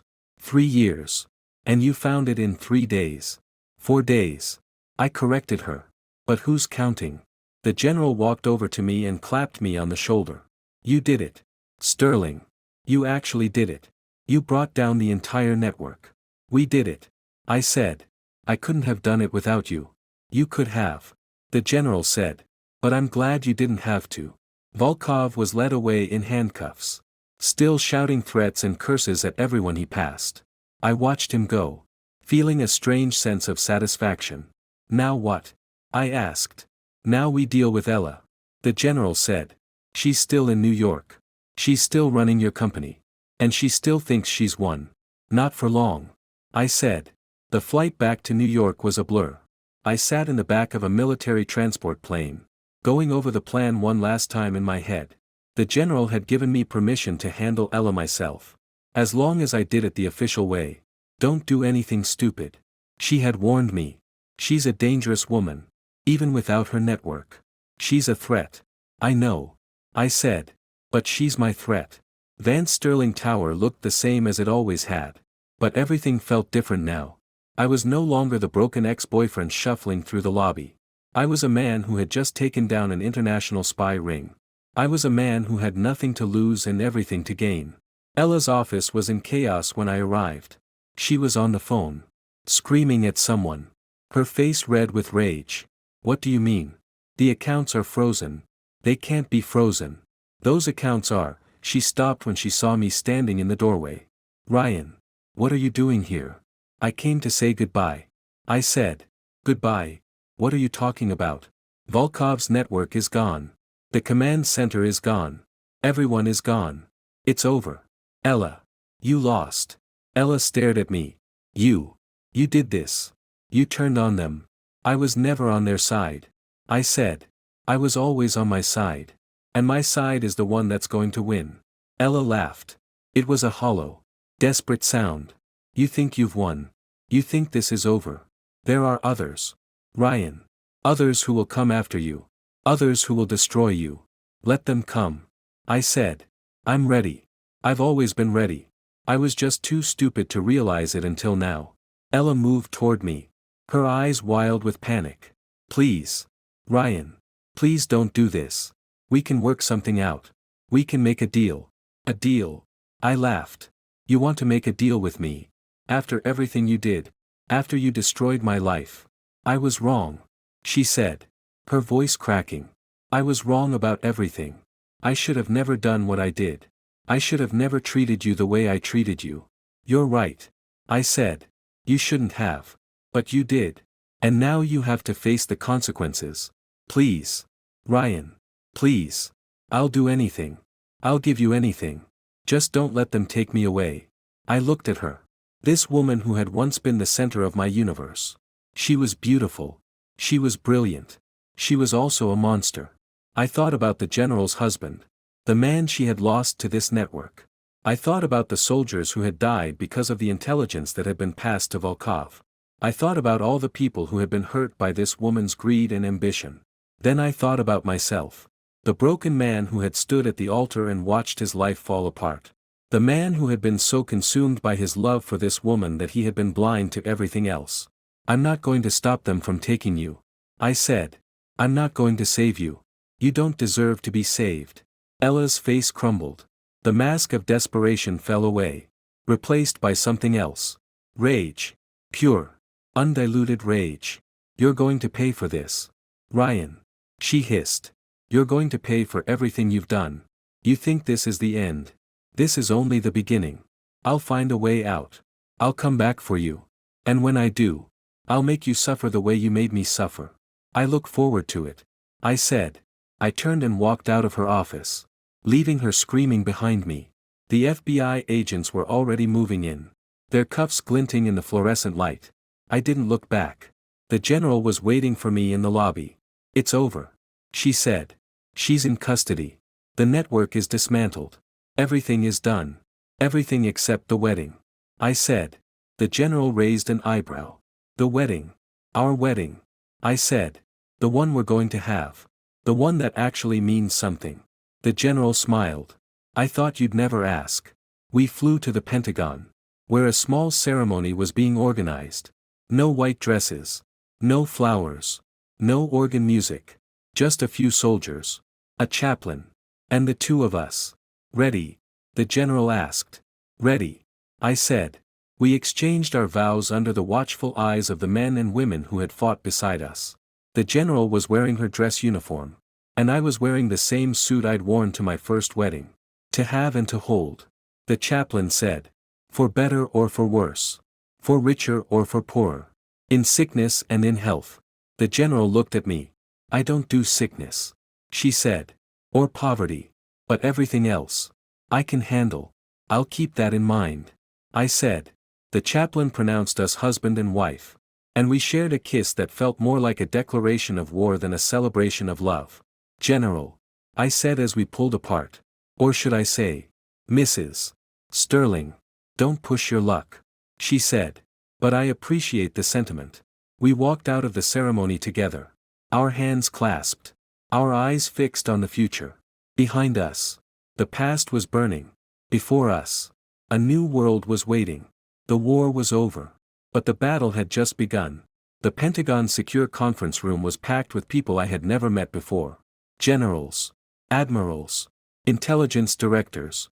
And suits from the State Department. They all had one thing in common. They wanted to shake my hand and tell me how impressed they were with what I had done. I had been debriefed for 6 hours straight. Going over every detail of the operation from start to finish. The analysts had transcribed my every word. Cross-referencing my account with the data we had retrieved from Volkov's command center. Everything checked out. Everything was confirmed. The president wants to see you. General Harmon said. Walking into the room with a tablet in her hand. Tomorrow. 10 o'clock. The Oval Office. Me. Why? Because you just took down the largest foreign intelligence network operating on American soil in 30 years. He wants to say thank you. And he wants to discuss your future.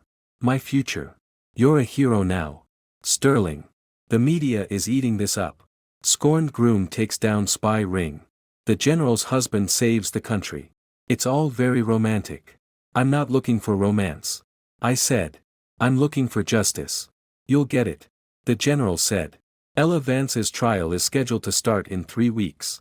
She's been charged with espionage, treason, and conspiracy to commit murder. The death penalty is on the table.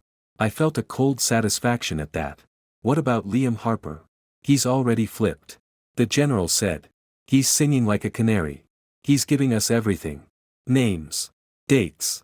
Locations. He's going to spend the rest of his life in protective custody. But he's going to help us take down everyone connected to this network. That's not justice.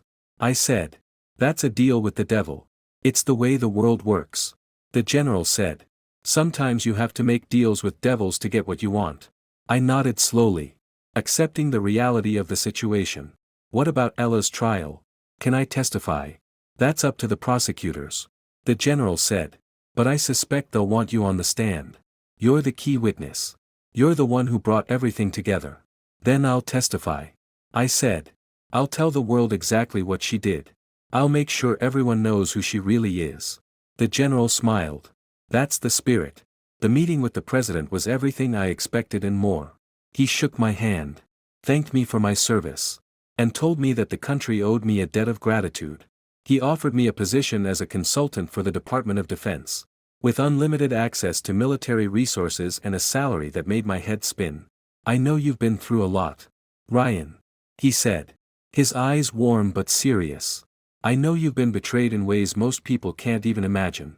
But I want you to know that this country appreciates what you've done. We're going to take care of you. Thank you, Mr. President. I said.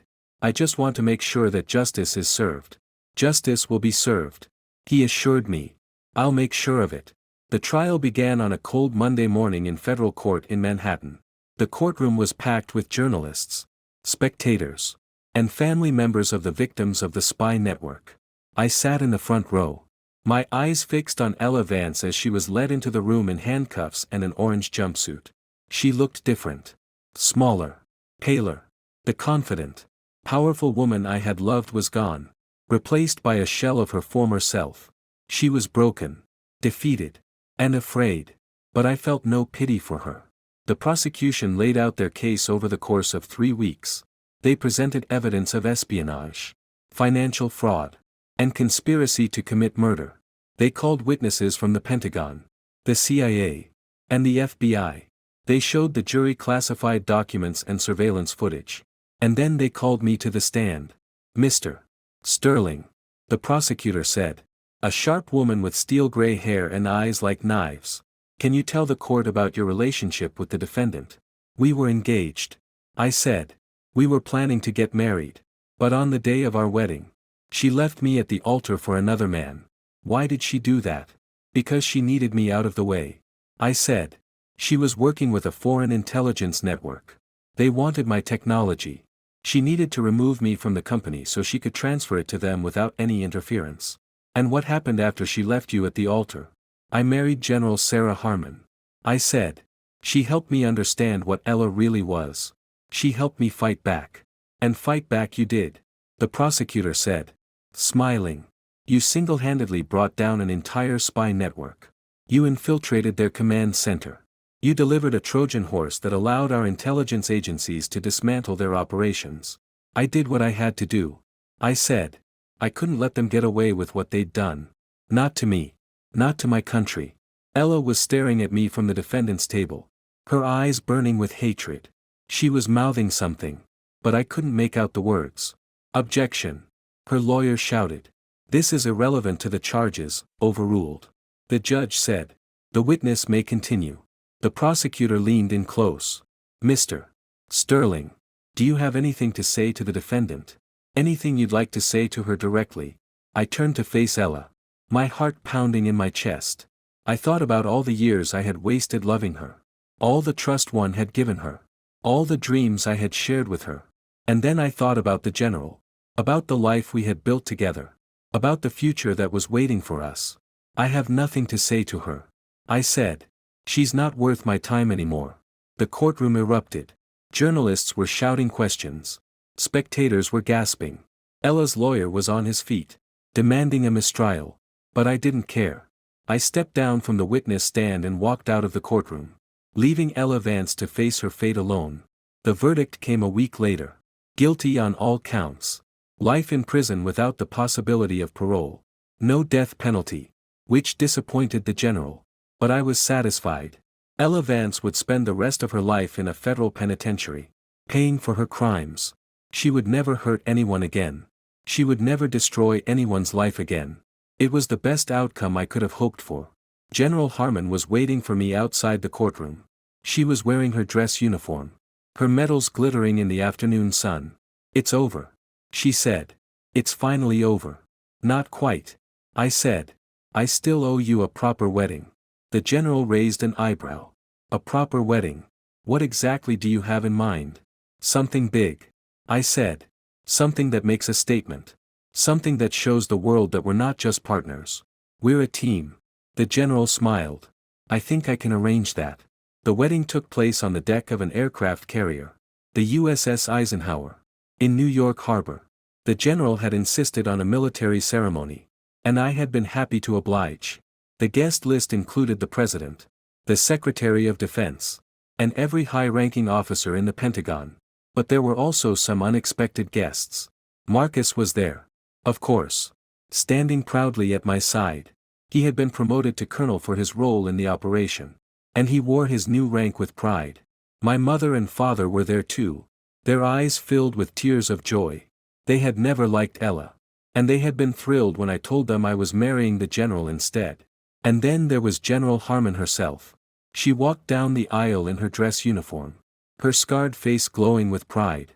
She looked like a warrior queen, ready to conquer the world. "General," I said as she reached my side. "You look beautiful." "I look like I'm about to lead a charge," she said. "But I appreciate the sentiment." We exchanged our vows under the watchful eyes of the soldiers and dignitaries. The chaplain spoke of love and duty, of sacrifice and honor. And when he pronounced us husband and wife, the crowd erupted in cheers. "I love you," I whispered to her. "I know," she said. "And I love you too, even though it took a spy network and a near-death experience to make me realize it." "That's the best love story I've ever heard," I said. The general laughed. It's certainly a good story.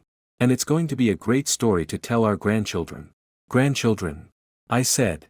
Surprised. It's a figure of speech. She said. But I suppose we could think about it. If you're up for the challenge. I'm always up for a challenge. I said. The general smiled. Good. Because the world is full of challenges. And we're going to face them together. We walked down the aisle together. Our hands clasped. Our eyes fixed on the future. Behind us. The past was burning. Before us. A new world was waiting. The war was over. But the battle had just begun. And I was ready for it. Because I had finally found the person I was meant to be with. The person who would fight beside me. No matter what. General Sarah Harmon. The Iron Heart. My wife. My partner. My everything. And together. We were going to conquer the world. 6 months had passed since the trial. And my life had transformed into something I never could have imagined on that terrible day at St. Patrick's Cathedral. I was no longer Ryan Sterling. The betrayed fiancé. The broken tech mogul. The laughingstock of New York society. I was Ryan Sterling. The hero who took down a spy network. Ryan Sterling. The man who married the Iron Heart. Ryan Sterling. The consultant who was reshaping the future of American military intelligence. The new office at the Pentagon was a far cry from the cramped cubicle Ella had assigned me at Vance Sterling. Floor-to-ceiling windows looked out over the Potomac River. A massive desk dominated the center of the room, covered in monitors and secure communications equipment. The walls were lined with awards, commendations, and photographs of me with generals, admirals, and even the president. This is ridiculous, I said, looking at a framed photograph of myself shaking hands with the Secretary of Defense. I don't even remember this happening. It happened, General Harmon said, walking into the room without knocking. You were drunk. It was after the Pentagon Christmas party. You proposed to the Secretary's wife. I did not. You did. She declined. But she said she was flattered. I groaned, burying my face in my hands. Why does everyone keep telling me these stories? I was trying to forget them. Because they're funny, the general said, sitting down in the chair across from my desk. And because you need to lighten up. You've been working too hard. I've been working exactly as hard as I need to. I said. There's still a lot to do. The network we took down was just the tip of the iceberg. There are other cells out there. Other threats. Which is why we have a team of analysts working on it. The general said. You're not the only person in the intelligence community. Ryan. There are other people who can do the work. But nobody can do it better than me. I said. The general smiled. And there's the arrogance I love. You've really come into your own. Haven't you? Just trying to live up to your example. I said. Flattery will get you everywhere. She stood up and walked around the desk, placing her hands on my shoulders. But seriously. Ryan. Take a break. We've got a weekend at the cabin. No phones. No computers. No classified briefings. Just us and the woods. A weekend. I said. Just the two of us. Just the two of us. She confirmed. I thought it might be nice. A chance to reconnect. To remember why we got married in the first place. Because you needed my technology and I needed your protection. Exactly. She said. It was a perfect marriage of convenience. And it's turned into something more. Something more. I repeated. What exactly is that? The general leaned down and kissed me. It was a long kiss. The kind of kiss that promised things neither of us had time to say out loud. It's love. You idiot. She said when she pulled back. It's love. I never thought I'd feel it again. Not after my first husband died. Not after everything I'd been through. But you came along and changed everything. I changed everything. I said. My voice rough with emotion. You're the one who saved me. You're the one who gave me a reason to fight. Without you, I'd be dead or in prison right now. Ella would have destroyed me. You survived. The general said. You fought back. You won. That wasn't me. That was all you. I couldn't have done it without you. Maybe not. She said. But you did it anyway. And now we have a future together. A real future. The weekend at the cabin was exactly what I needed. The general had rented a small log house in the mountains of West Virginia. Far from the chaos of Washington and the memories of New York. We spent the days hiking through the woods, fishing in the streams, and cooking meals over an open fire. And we spent the nights talking about our pasts, about our fears, about our hopes for the future. I never thought I would get married again, the general admitted, lying beside me in the big bed that dominated the cabin's loft. After David died, I threw myself into my work. I didn't want to feel anything. I just wanted to make sure that the people who killed him were brought to justice. And now? I asked. What do you want now? I want to be happy, she said. I want to feel something other than anger and duty. I want to love someone and be loved in return. That sounds like a pretty good plan, I said. It does, doesn't it? She turned to face me, her scarred face illuminated by the moonlight. And I think I've found the right person to make that plan happen. The right person? Huh? Is that a technical term? Shut up and kiss me, she said. I obliged. The weeks turned into months, and our relationship deepened in ways I hadn't expected. We were partners in every sense of the word, sharing our work and our lives with equal intensity. The general taught me about strategy and leadership, about the importance of discipline and focus. And I taught her about technology and innovation, about the power of creativity and the importance of staying ahead of the curve. Together, we were unstoppable. Our joint venture, which we had named Ironheart Solutions, quickly became the most sought-after military contractor in the country. Our quantum encryption protocols were standard issue in every branch of the armed forces. Our drone swarm technology had revolutionized battlefield tactics. Our AI core was being used by intelligence agencies around the world. The money was astronomical, the power was unprecedented, and the influence was growing every day. But I didn't care about any of that. What I cared about was the woman beside me. The woman who had saved me when I was at my lowest. The woman who had given me a reason to fight. The woman who had made me believe in love again. Hey, I said one evening, sitting on the porch of our new house in Virginia. Can I ask you something? You can ask me anything, the general said, sitting down beside me with a glass of whiskey. But I reserve the right to not answer if it's stupid. Fair enough. I took a breath.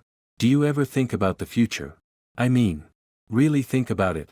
About what we're going to do when this is all over. The general was silent for a long moment. Then she said, I don't think it will ever be over. There will always be threats. There will always be enemies. There will always be battles to fight. But what about us? I pressed. What about our life together? What about everything we've built? We'll keep building it, she said. That's what we do, Ryan. We build things. We fight for things. We protect the people we love. It's who we are. And you're okay with that. I'm more than okay with it, she said. I'm proud of it. I'm proud of us. I'm proud of what we've accomplished together. I smiled. Me too. We sat in comfortable silence, watching the sun set over the Virginia hills. The sky was painted in shades of orange and purple. A perfect end to a perfect day. I love you, I said. I love you too, she said. And for the first time in my life, I believed it. The final chapter of my story came on a warm summer day. Exactly 1 year after the trial. I was standing in the same cathedral where my life had fallen apart. But everything was different now. There were no 2,000 guests. No paparazzi. No chaos. Just a small gathering of family and friends, watching as I stood at the altar with the woman I truly loved. General Sarah Harmon was wearing a simple white dress. The first time I had ever seen her out of uniform. Her scarred face was radiant with joy, and her eyes were fixed on mine. Ryan Sterling, the priest said, do you take this woman to be your lawfully wedded wife? To have and to hold. For better or for worse. For richer or for poorer. In sickness and in health. Until death do you part. I do, I said. And do you, General Sarah Harmon, take this man to be your lawfully wedded husband? To have and to hold. For better or for worse. For richer or for poorer. In sickness and in health. Until death do you part. I do, she said. The priest smiled. Then by the power vested in me, I now pronounce you husband and wife. You may kiss the bride. I leaned in and kissed her, feeling the cheers of our small crowd wash over us. Marcus was clapping wildly. My mother and father were crying. Even the general's colleagues from the Pentagon were smiling and applauding. Mrs. Harmon. I whispered in her ear. I mean, Mrs. Sterling. What do I call you? The Iron Heart. She said. Always the Iron Heart. That works. I said. We walked out of the cathedral together. Our hands clasped. Our hearts full. Behind us. The past was finally at rest. Before us. The future was waiting. And it was beautiful. The reception was held at a private estate in the countryside. A sprawling property that the general had inherited from her late husband. The gardens were in full bloom. And the air was filled with the scent of roses and jasmine. To the happy couple, Marcus shouted, raising his glass. May your love be as strong as your enemies are weak, the crowd cheered. And I felt a warm glow of happiness wash over me. Thank you, I said, standing up to address the room. Thank you all for being here. For supporting us. For believing in us. When I stood at the altar a year ago, I thought my life was over. I thought I had lost everything. But I was wrong. I lost some things. Yes. I lost my company. I lost my reputation. I lost the woman I thought I loved. But I gained something much more important. I gained a partner. A teammate. A friend. A wife. And I wouldn't trade that for anything in the world. The crowd erupted in applause. And I sat down. My arm wrapped around the general's shoulders. That was very moving. She whispered. You almost made me cry. Almost. I said.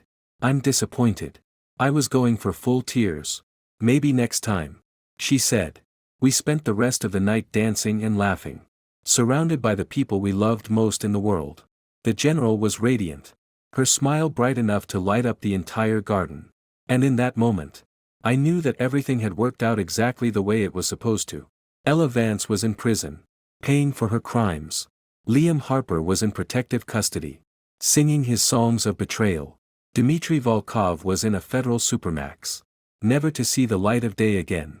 And I was here, at my wedding, with the woman I loved more than anything. It was a perfect ending, but it was also a perfect beginning. What are you thinking about? The general asked as we swayed to the music. I'm thinking about the future. I said. About everything we're going to do together. Big plans. The biggest. I said. We're going to change the world. The general smiled. I know we are. Because we already have. She kissed me then. And the world seemed to fade away. There was no war. No spies. No betrayal. There was only us. And the love that had brought us together. The Iron Heart and her contract bride. Together forever. And that was the happiest ending I could have ever imagined.